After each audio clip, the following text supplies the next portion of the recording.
ചില ദിവസം ഞാൻ നെട്ടി എണീക്കും. നോക്കുമ്പോൾ പപ്പയും മമ്മിയോട് ഭയങ്കര വഴക്കായിരിക്കും. മമ്മി കരയുന്നുണ്ടാവും. പപ്പ എന്തിനാ വഴക്ക് പറഞ്ഞേ?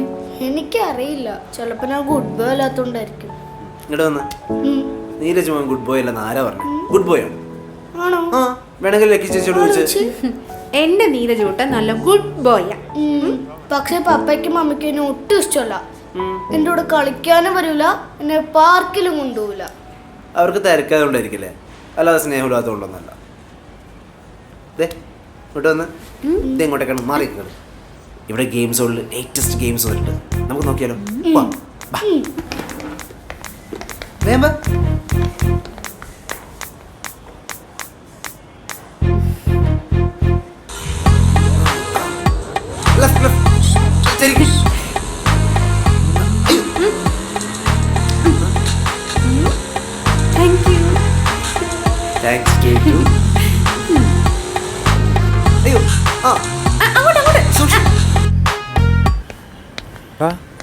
ചേച്ചി വന്നിട്ടുണ്ടോ തോന്നുന്നു.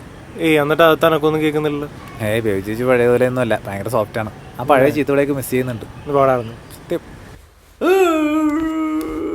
മോനെ DIG-യെ കുറച്ച് നേരമായില്ലേ കിടന്ന് കരയുന്നേ? എഴുന്നേക്ക്, ഇതായി വെള്ളം കുടിക്കും. അല്ല, ഗ്ലൂക്കോസ് ഇറക്കിയതാ, ക്ഷീണം മാറട്ടെ.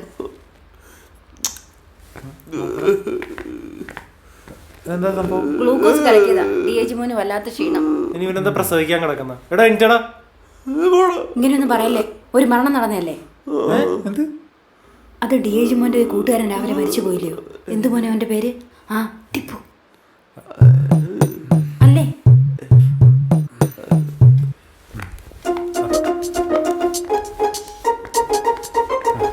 ചേച്ചി ഇത് കണ്ട, ഇതൊന്ന് കേടായി. ഇതാണോ പറഞ്ഞ ടിപ്പു? ഞാൻ നോക്കിയിട്ട് നന്നാക്കാൻ പറ്റില്ലെന്ന് പറഞ്ഞു. ചേച്ചി ഇത് കണ്ട, പൂവും ചന്ദനത്തിലേക്ക് കത്തിച്ച് വെച്ചേക്കണം. അവന് രാവിലെ മുതൽ തുടങ്ങിയ നട്ടഭ്രാന്താണ്. നിന്റെ കയ്യിൽ നിന്ന് വിട്ട് സംഭവം ഞാൻ തൊല്ലയാൻ കൊല്ലും. നീ കയ്യിൽ നിന്ന് വിട്ടേ, ഞാൻ രാവിലെ ചോദിച്ചു. അപ്പൊ അവന്റെ ടിപ്പു അവന് കുറച്ച് സെന്റിമെന്റ്സ് ഉള്ള സാധനം ചേച്ചി നടങ്ങ് പ്ലീസ്. അതുകൊണ്ട് ഞാൻ ആ പാട്ടെടുത്ത് കൊടുക്കത്തില്ലായിരുന്നോ? വിവരം പറഞ്ഞാ പറ്റി.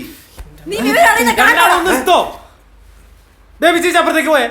ഉച്ചക്ക് എന്തെങ്കിലും ഉണ്ടാകാൻ നോക്ക്. അവന്റെ ടിപ്പു ഒരു ടൈപ്പ് റൈറ്റർ കേടായി പോയി. അത് നിനക്ക് സഹിക്കാൻ പറ്റുന്നില്ലെങ്കിൽ അതുപോലെ മ്യൂസിയത്തിൽ കൊണ്ടുവയ്ക്ക്. അല്ല പിന്നെ എടാ സാമേ പോയി എടുത്തിട്ടോടാ. മ്യൂസിയം കൊണ്ടുവന്നിട്ടുള്ള ഒരുമാതിരി എടാ ഒരു സാധനം ചീത്താണെങ്കിൽ ഒന്നെങ്കിൽ നന്നാക്കണം, അല്ലെങ്കിൽ മാറ്റി മേടിക്കണം. അല്ലാതെ ഒരുമാതിരി രമണം കളിക്കരുത്. ഈ ബോംബെ കൈ കിട്ടിയിട്ടുണ്ടെങ്കിൽ ഉണ്ടല്ലോ. എന്താ ടിപ്പു 2.0.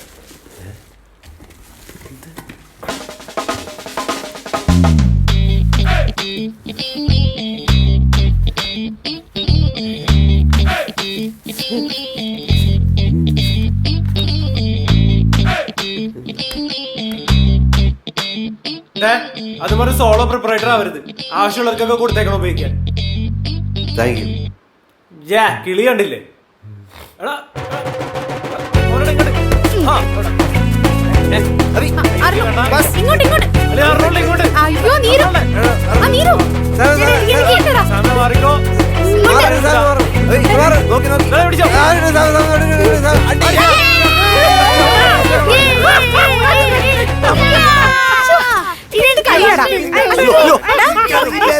Hello sir. സർ ഞങ്ങളുടെ പാർക്കിൽ കളിച്ചോണ്ടിരിക്കാം. ഓക്കെ, അവനെ കൊണ്ട് കുഴപ്പമൊന്നുമില്ലല്ലോ അല്ലേ? എല്ലാം ഓക്കെയാണ്, ഒരു കുഴപ്പമില്ല. ഓക്കെ, എനിക്കൊരു മീറ്റിംഗ് ഉണ്ടായിരുന്നു. ഞാനൊരു ഏകദേശം 1 മണിക്കൂറിനുള്ളിൽ തിരിച്ചെത്തുമായിരിക്കും. നിങ്ങളപ്പോഴേക്കും തിരിച്ചെത്തിയാൽ മതി. Okay okay sir. സർ പിന്നെ ഒരു കാര്യം പറയാനുണ്ട്. സർ നീരജ് മോൻ പറഞ്ഞപ്പോഴാ ഒരു കാര്യം ഞങ്ങൾ അറിഞ്ഞത്. എന്താ ലക്കി? അത് സാറും ഭാര്യയും തമ്മിൽ എന്തൊക്കെ പ്രശ്നങ്ങളുണ്ടെന്ന്. സാർ എൻ്റെ ഒരു അഭിപ്രായത്തിലേ ഈ ഹസ്ബൻഡും വൈഫും തമ്മിലുള്ള പ്രശ്നങ്ങളെ പറ്റുമെങ്കിൽ മക്കളെ പരമാവധി അറിയിക്കാതിരിക്കണം. പ്രത്യേകിച്ച് ഈ പ്രായത്തിലുള്ള കുട്ടികളാകുമ്പോൾ അത് മോശമല്ലേ. മോന് ഒരുപാട് സങ്കടമുണ്ട്. ഈ ചെക്കൻ്റെ കാര്യമുണ്ടല്ലോ. എന്തു പറ്റി സാർ? ഇതൊക്കെ അവൻ്റെ സ്ഥിരം നമ്പറാണ്. ആരെങ്കിലും അവൻ്റെ വഴിക്ക് വന്നില്ലെങ്കിലേ ഇതേപോലെ സ്റ്റോറി പറഞ്ഞ് അവരാളെ കയ്യിലെടുക്കും. അതല്ലാണ്ട് ഞാൻ എൻ്റെ വൈഫ് തമ്മിൽ ഒരു പ്രശ്നമില്ല. ശരിക്കും പറഞ്ഞാൽ ഇവൻ്റെ ഈ സ്വഭാവം കാരണം റിലേറ്റീവ്സ് പോലും ഞങ്ങളായിട്ട് വഴക്കാം. ലക്കി, ഈ പറഞ്ഞ സ്ഥിതിക്ക് ഒരു ഹെൽപ്പ് ചെയ്യാൻ പറ്റുമോ? എന്താ സാർ? പറ്റുമെങ്കിൽ ഈ കഥ ഇവൻ ഇനി ആരോടെങ്കിലും പറയാണ്ടിരിക്കാൻ ശ്രദ്ധിക്കണം. ഓക്കെ സർ, ഞാൻ നോക്കിക്കോളാം. ഓക്കെ? ശരി സർ, ഓക്കെ. മമ്മി കരയുന്നത് കാണുമ്പോ എനിക്ക് സഹിക്കില്ല അങ്കളെ. കുഞ്ഞെ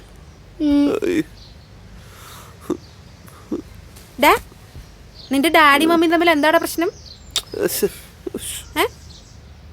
എന്താ ആർക്ക് പ്രശ്നം? എന്ത് പ്രശ്നം? പറയടാ.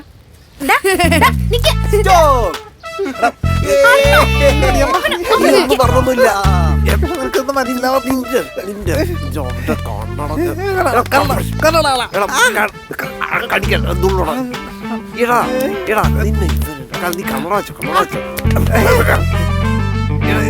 മറിച്ചോളാം നിന്നെ. എടാ ജയിച്ചിരുന്നത്